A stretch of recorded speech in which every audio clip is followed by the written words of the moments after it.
Hey, Coach, I wanted to ask, we kind of talked a little bit about it on Saturday, but just wanted to sort of get your perspective on it and from the perspective of how much things change from your perspective with Blake going out and Braxton coming in. It doesn't seem like a lot of things changed, but just wanted to get your thoughts on from your perspective in play calling, how things differ between the two quarterbacks. Yeah, not a lot changes. In my mind and even maybe even subconsciously, you lean towards things in practice you've seen a kid do specifically well. I don't know if that makes sense. Yeah. But from the way what we're doing, does it change a lot? I don't think so. I don't think so. Braxton's a really good quarterback. I mean, it's really awesome, especially now once he's got more experience and he's a lot more comfortable than he was this time a year ago. Yeah. It's great knowing that you got him right, and you almost hate not having him in the game more. And I'm certain, we'll continue to find ways to be creative there. But For him to come in and perform with such confidence, that's his whole deal, right? His confidence has grown so much. I think he really understands what we're doing. He can manage everything really well. I think he did some good things versus Notre Dame, and I think playing in that environment was extremely beneficial for him. Um, and I was just so proud of him for coming in a moment where, man, the game's on the line and you get thrown in there, okay, and you're probably not loose, you know, uh, and now you got to go get in the flow of the game. And for him to perform, he was 2 out of 2 throwing. I know the last throw was obviously us throwing the ball away to try to run Yeah. time off the clock. So really, he was 2 for 2 in the passing game with two really good throws to Eli. Obviously, he had two big runs, and then he had that last run where he got the first down that kind of iced the game. We'd really challenged him with because he's really good in space, right? He's really fast but just continuing to grow as an in between the tackle runner because he is such a big physical kid. That I want him more and more comfortable with that. Hey man, I'm bigger than most people's safeties and I want to run downhill like that, right? And he did that in some moments in the game. That was really good to see. So I think his future is really bright. But it's wonderful to know that you have, two quarterbacks who you feel like can go win, right? They're tested, that you can go win with. And even Jackson, I mean, Jackson has shown an ability to play in some games so far. Obviously that position is the most important position in all of sport.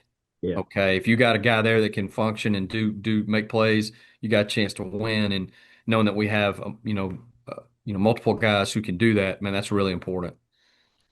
In a game like last Saturday with South Florida, it seemingly had times 9, 10 guys in the box. Mhm. From your perspective, what are the key things that you need to do when you're going up against a team that is seemingly playing so aggressive at the line of scrimmage?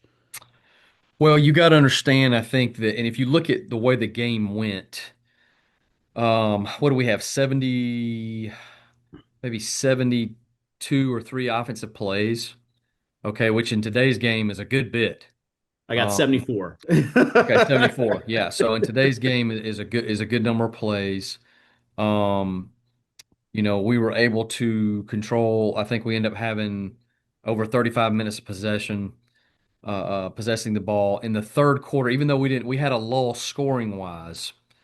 Uh, the explosion plays were the key to the game, right? So, when we put together, we had 7 explosion plays. Now our goal is 8, and we've been averaging probably around 9 or 10. We've had good explosion plays this year, but it was 7 explosion plays for like 313 yards.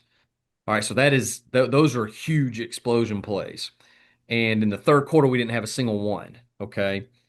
But in the third quarter, we possessed the ball almost 13 minutes. All right. So while we didn't score in the third quarter, or maybe yeah, because the field goal we got in the second half wasn't until right at the beginning of the third quarter.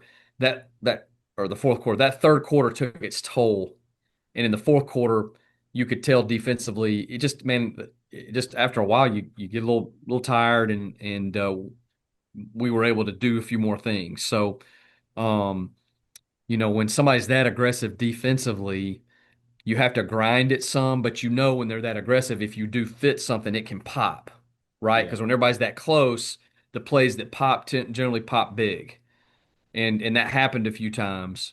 But we knew that they would be. I think they do. I really think, of course, Orlando really does a good job defending. This type of offense. He took away some things that we hurt him with last year. Um, last year we really hurt him with a strong side belly and some of our quarterback under center stretch. They took that away, but when you take something away, you gotta give up something. So I thought our play action game was much better this year against them than last year. Obviously, Eli made some big catches.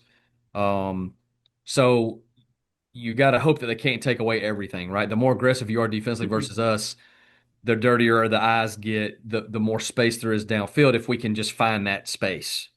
And we were able to find it enough, to get the explosion plays and obviously in the fourth quarter, then we got some explosion plays in the run game too with Braxton.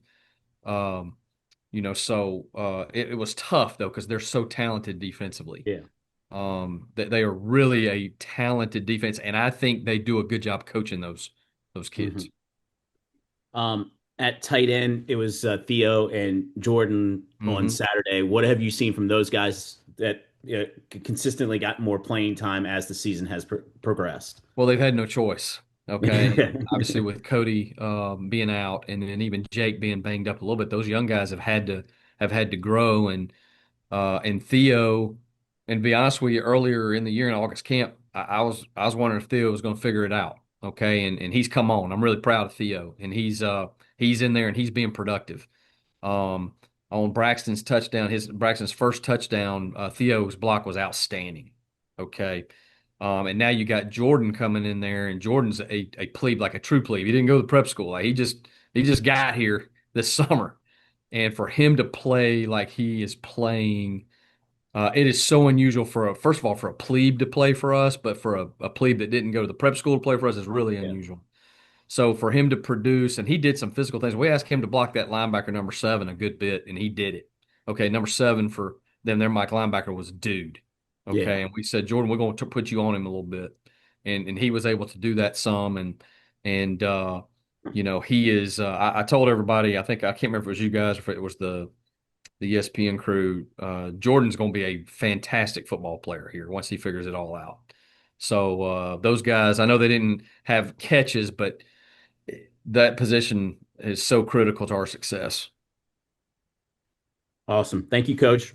Yep. I think the final total was 72 plays, 53 runs, 19 passes on Saturday. But I guess the 4 penalties really gave us 76 plays. But Correct. Yeah, those are not counting. 2 of the penalties, well, I'm never mind. Okay. Sorry, keep it moving. You like your money too much. Wags. I guess I'm not going to ask about the chop block, the phantom chop block that didn't happen. It's funny because Joe was asking at one point, I think I counted 9 guys in the box, and you guys were kind of banging your head against the wall, and I was like, you got to throw downfield. And on the very next play is when Braxton hit Eli. And I'm like, Coach Cronic is listening to me again. Man, I got that. We got that telepathy going. We got that telepathy going. But they were in some formations, Wags. They were in the box, okay, Yeah. and making it. And you have to kind of find it out, right? You have to kind of test it out a little bit and see where they're going to be. And but they were down there for sure. Yeah. Yep. So Strauss mentioned that you all now lead the nation in explosive plays, which is quite an accomplishment. What do you think? It was plays of 60 yards or more.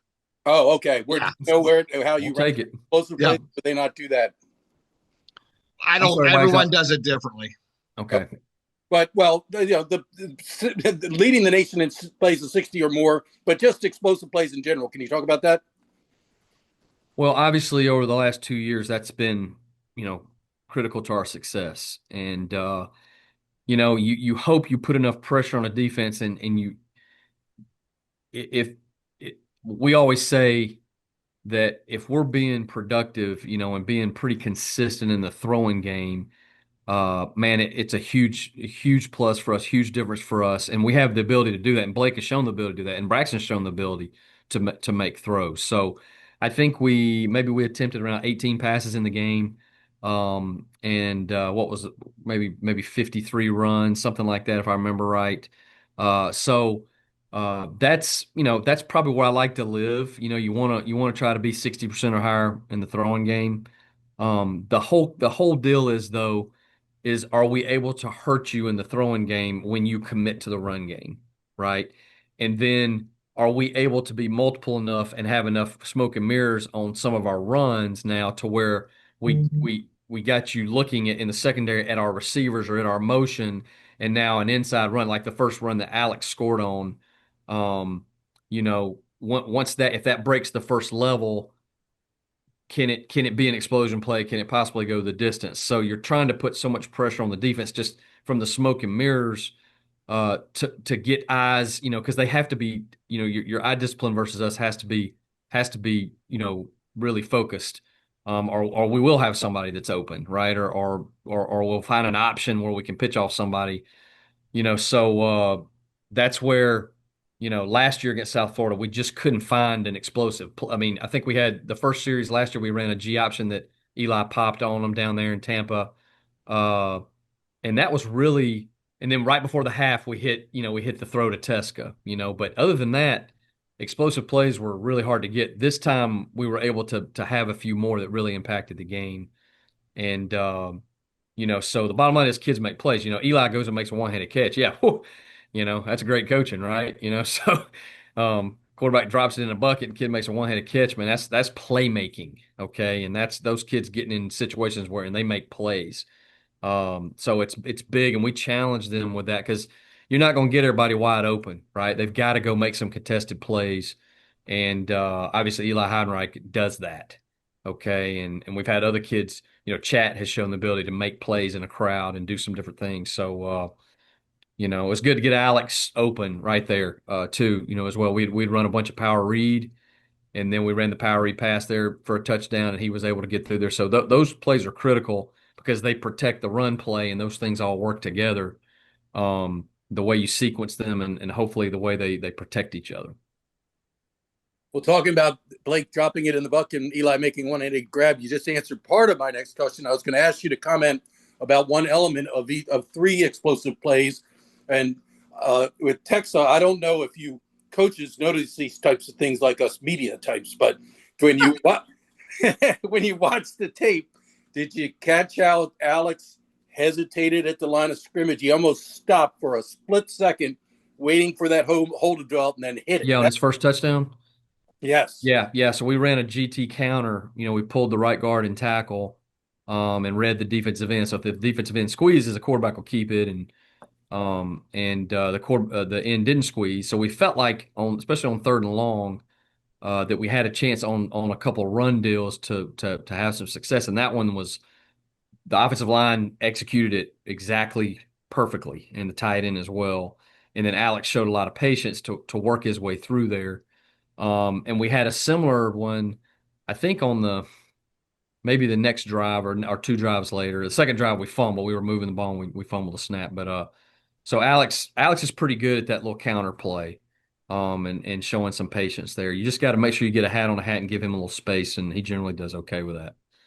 And then the last one I was going to ask you, with the Woodson run at the end, is that a design run or with just a fake, or was that a option play? Could he have given that to the jet sweeper?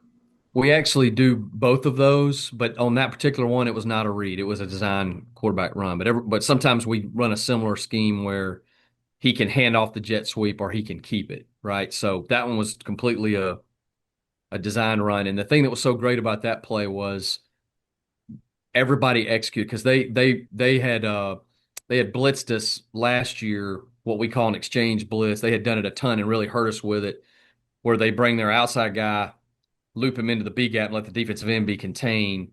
And they did that blitz, and our fullback made the play go because he picked up the exchange blitz. And that's not always an easy thing to see. And then on the other side, they brought pressure off there. So they brought a blitz on both sides on that play. And the first puller got the blitzer, okay, which is also not always easy to do. And then our second puller found the second level guy. And because they were man coverage, they chased the motion man. So it was really, really good execution versus kind of a difficult look. But if you could clear the first level, that had a chance to be an explosion play because the secondary was all over the place with the man coverage. So, and of course, Braxton's really fast. So that was really good execution by a lot of people on offense doing a good job. Yeah, he sure is fun to watch when he gets in the open field. I think that looked a lot like the play against Notre Dame where he slipped when he would have scored against Notre Exact Dame. same, almost exactly schematically, and I'd have loved to found out if he would have taken that one the distance. Well, you'll never know. I think he would have. Yeah, I think so too. Thanks. Just to break it down, Navy's had 13 plays of 50 yards or more, which is third in the country, 10 plays of 60 yards or more, which is first in the country. Scott We can keep Wyckoff. that up. Yes, sir. Talking about the 82-yard play, I know how everyone saw the one-handed catch, how impressive that was, but how impressive was it that Eli was able to pull away from the D-back that was on him, and the only reason he got caught was because that guy had a running start behind him? I mean, unbelievable. First of all, the throw was dead on the money. And the reason he had to catch it one hand is because the DB kind of grabbed his left arm a little bit. So he just reached up and grabbed it. The ball hit him dead in stride. And then obviously Eli's really good. He's a really good player for us. And we'll give him crap because he didn't get all the way in the end zone. We got to give him a hard time, right? But yeah, I mean, it was a huge 82 yards is a huge play.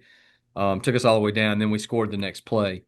And what's really interesting, and I'll tell you all this because it shows you how unselfish our players are. The play we went fast, right? And there's several things we can do when we go fast, but that particular one we called a jet sweep, and it was the way the formation was. It was going to be Eli that ran the ball, and he was tired. Honestly, he was like, so he sent Chat over there, and so Chat got the carry and scored the touchdown.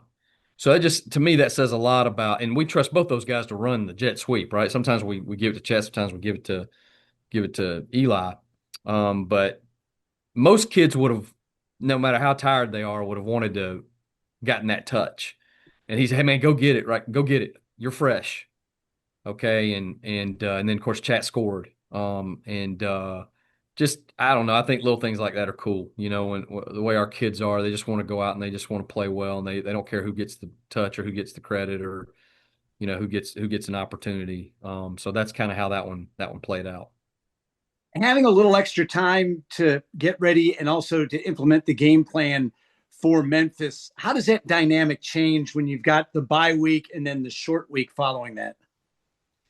I mean, you have to be obviously you got to be two days ahead. So we'll have to practice on Sunday. And you'll want to be so you're not as far ahead. You lose 2 days out of a normal open week scenario. And I think Memphis has got an open week too, right? So They do. So you really don't gain an advantage there. So we'll have to obviously it helps us get ahead of the schedule, but they'll be getting ahead of schedule too. And you want to have a lot done by Thursday's practice as far as your game planning, so that when you come in on Sunday, you can just continue to, just smooth everything out, get the timing down. So it's a little different. This will be our first. I'm trying to remember, Strauss. I think we played one Friday game last year. We played ECU. Other than that, we pretty much played. Besides the bowl game, we played every Saturday, which I enjoy Saturday. A lot of teams are playing on Thursdays. I think that's not always easy. But this one shouldn't be too bad since we got the open week. And how about the versatility of Jake Polito that he's able to kind of develop for you now and play a couple different roles on the line? Well, he's another one I was really proud of, right? Because he got thrown really in his first real, action when it matters, and to go in at right guard. And I ain't gonna lie, I was nervous a little bit, but that kid went in there and showed us some things because he physically can play. Like he has a lot of ability. He's a strong kid. He can move his feet, and he wants to, right? He's a competitive kid, and it was good to see him get in there and get comfortable because we're gonna need him, right? We're gonna need him. And he did some good things. and he competed his tail off. And so that was good to see him because he'd had a good spring, and then he'd gotten really sick over the summer. He had like a pneumonia for a really long time, and kind of set him back. And he just in August camp, he just he kind of got behind a little bit, I guess. And to see him come on, we need Jake Polito to be a good player, and I think he's going to be a really good player. Thanks, Coach. Yep. Tim Nolan. Coach, what do you enjoy the most about this year's 2025 Navy uniform and the Navy Army game? It's pretty sweet. Look, I mean, the helmet. I think that copper, color. You know, what's the Constitution, right? I mean, I just think it's cool. There's so many things that are cool about Navy football, and the tradition and all the different things, uh, and I like white pants too. I ain't gonna lie. I like I like that. I like that. So I think it's pretty neat. Then back to the offensive line play as a whole. What impressed you about that unit, especially after Hoke went down? Just nobody panicked, right? Everybody kept playing. I mean, you look up and you had a plebe starting at right tackle. You had a guy at right guard that hadn't really played any meaningful snaps as far as in close games or in big games. Um, they kept hanging in there, and we beat a really good football team, a really talented football team, a team that I think was ready to play us. I think they were excited about playing this game, and to have whatever it was, 500 and whatever yards, 300 and whatever 30 yards rushing against a group like that. Proud of our players. Really am proud of them because they did it. They went out there and we told them we wanted them to run to the fight. Okay, run to the fight, and they did that, and they kept answering right when the game was going back and forth there, and they kept closing it down to one score. Our kids kept answering and not panicking and just kept playing and doing what needed to be done. And I thought our defense was outstanding. Like to hold that team to 16 points for 3 quarters like that. I mean, that is their offense is one of the best offenses in the country. And that quarterback is a dude, 235 pounds. I mean, so I thought I thought we played really good complementary football. And then offensively, we answered the challenge in the fourth quarter when they did find some things offensively. And hopefully grew up a little bit and gained more confidence, and hopefully that can carry over. And then on the edge, how pleased have you been with Josh Garrett's development? He had the end around at South Bend and then big catch on a critical third down in the third quarter of this most recent game.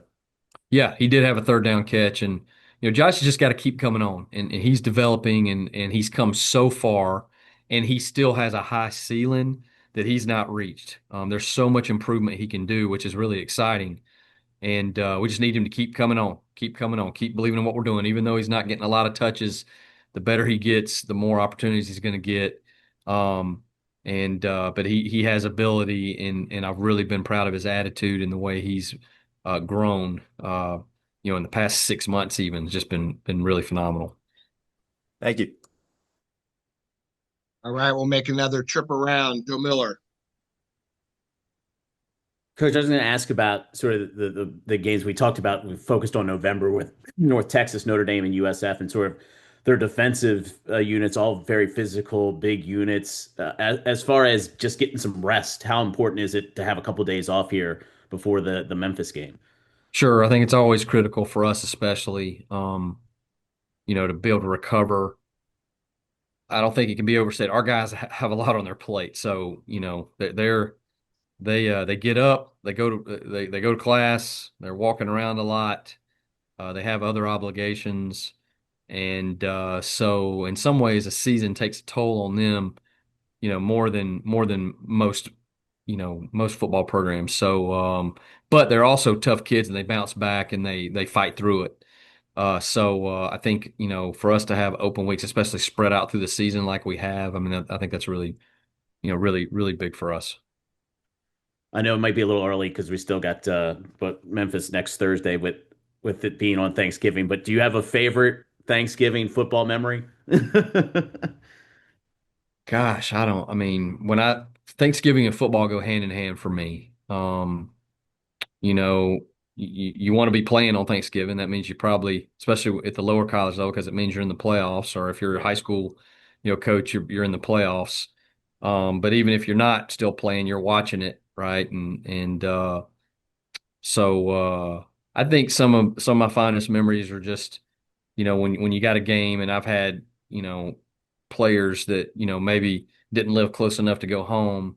So they come up, we'd have 25, 30 guys over at our house, and we just stuff them full of food, and those are some things that are pretty cool. Just the families being around, and so yeah, I mean it's football is very much family for me. My wife was over here just a minute ago. She brought me some lunch, but she's always taking care of me, making sure if I forget things, and I have to have somebody watch after me. But I mean, that's kind of program Coach Newberry runs. Is he wants family around, and that's really important. And so that's what it makes me think of. Thanks, Coach. Appreciate it. Yep. You didn't ask me, Joe, but 1974, Clint Longley coming off the bench. I thought you were going to say Leon Lett in the snow in Miami. I definitely was not going to say that. That was my worst Thanksgiving. I think Wags has a Thanksgiving question too. Yeah, I'm glad Joe Miller asked that, because I almost forgot I had to do that. But yes, we're doing a project. I'm to ask multiple people on my beat. I already asked Coach Newberry. I'm going to ask Michael Kelly and PJ Volker. But Drew, as you approach Thanksgiving, what are you thankful for? Man, we're blessed. So much. My family, I got a wife who's much better looking than me, and outpunting my coverage, and we still like each other. And so it's just my family, my boys, having a boy at the academy, and another one. My youngest one says he wants to do it, and my oldest son Noah, who obviously has a lot of physical challenges, has cerebral palsy, but he's a blessing. I grew up with a loving family, and I was poured into, and I was pretty lucky growing up. And I coach at an amazing place. I work for for an amazing head coach. I work with amazing people, and I get to coach the best kids in the country. So I have a lot to be thankful for, and probably the most important thing to me is my faith, my relationship with the Lord, with Jesus Christ, and um, so he's always taking care of us. We never go hungry a day in our lives. He's puts us right where we need to be, so we can serve and pour into others, and it's been everything. We've been blessed, and I wake up every morning pinching myself that I get to do what I get to do. It's pretty cool. It's a great answer. A fan asked me this, and it's kind of an oddball question, but talking about Malcolm Johnson was a tight end. He was recruited as a tight end. Mm-hmm. Would you ever use him at tight end? Does he have the skill set? Because that would give you two big blockers. Yeah. Wags, nothing's off the table, Wags. Nothing's off the table. I know you love it when I answer questions like that. Okay. All right. Well, then here's another question, and I meant to ask you a while ago. When we had Hoke Smith on, he was talking about how he was once a skilled position player in high school. We are not throwing Hoke a pass. I don't care what he said. That's what he brought that up, and he said he's always lobbying you. He's already been talking to me. That is off the table. Yeah, that's off the table right there, Wags. All right, I'm good. Ben Purvis at quarterback, also off the table. Yeah. Yep. Scott Wyckoff. Yeah, Coach, a couple of weeks ago, the last bye week, Jay was able to go back to Clemson and be an honorary captain. What does that mean to have someone like that who is so respected in the ranks of where he played, that he's brought back during another team's season to be around them? I'm surprised they let him back in the gate down there, to be honest with you. No, Jay's awesome.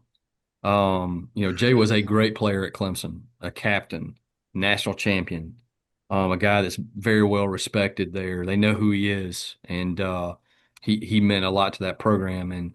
And Jay is a rock star of a football coach. Outstanding position coach, really understands the position, works his tail off, loves football. I got to make him go home sometimes, He's an outstanding recruiter. The way he connects with people, he can talk more. I promise he can talk more than anybody on here. Okay, he can talk in a good way, and but Jay's a rock star, and Jay is been a critical piece to what we've been able to accomplish so far, and the way he's got those guys playing. And it's a young group too. He's done a fantastic job with those guys. So Jay's special, special family, 3 kids, his wife Ava. It's we're blessed to have them with us for sure. See you at practice. Thanks.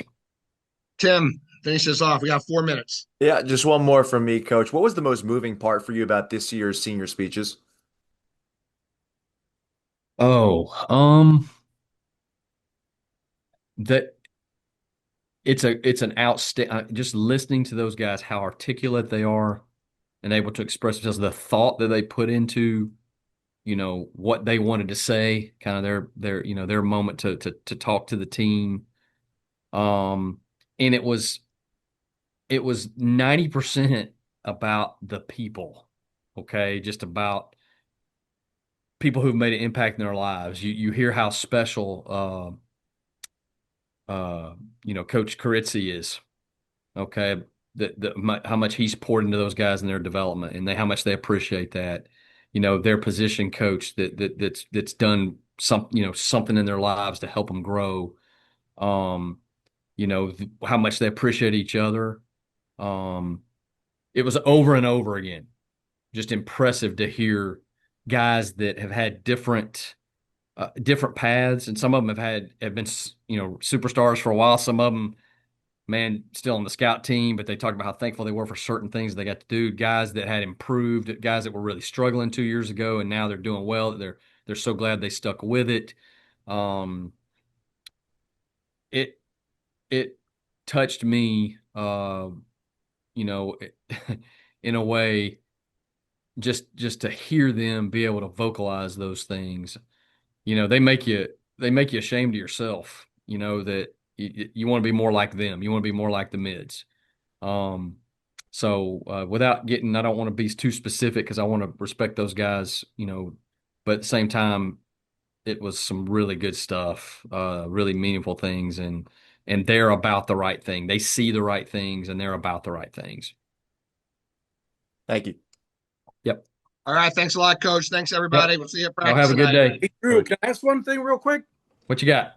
There's a artist that's a Naval Academy graduate that's named Cronic. Do you have any? Yep. Yes, that is my cousin-in-law. That is my first cousin, Caleb Cronic, who's on some of the alumni boards and some things. He was up here the other day. Is a 2011 grad, and so is his wife. They came in the same class, and they were married by not too long after graduation. He outpunted his coverage. I think she graduated in the top 10% of her class, and he said he just graduated. So, So they are. She wrote that book, A Midshipman's Journey. Yeah. And then she has paintings in the, I guess, what is it, Scott? The Flugel Center, the Alumni Center. Yeah, the Alumni Center where all the artwork is. Yeah. She's got about 20 paintings from that book in there. She's a really talented artist and author. That's cool. And that's my cousin's wife. Awesome. Yeah, good stuff. Yep. Love it. Thanks, Drew. All right. Y'all be good. Thanks, everybody. Thanks, Coach.